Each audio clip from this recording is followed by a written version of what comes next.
సరే ఆ జలకారులనే ఆవిడ ఆపటి జలలు మన పుట్టను జలకారుని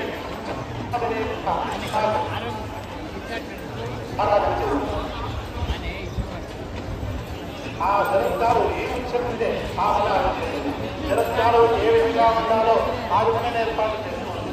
నిత్యం ఆ అర్థం చాలా అతిశిష్ట కలదో ప్రార్థన అనుసరించింది. ఆ అర్థము నిరంతరాయంగా సేవలు చేస్తారు.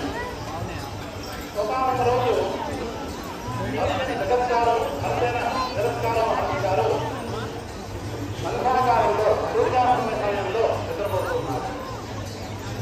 సూర్యాస్తమయం వేళ దాటిపోతుంది. సూర్యాస్తమయంలో కనుక మనం దేవుణ్ణి పరమాత్మను ఆరాధన చేయకుండా వేరే పని ఏం చేసినా అది పాప హేతులే.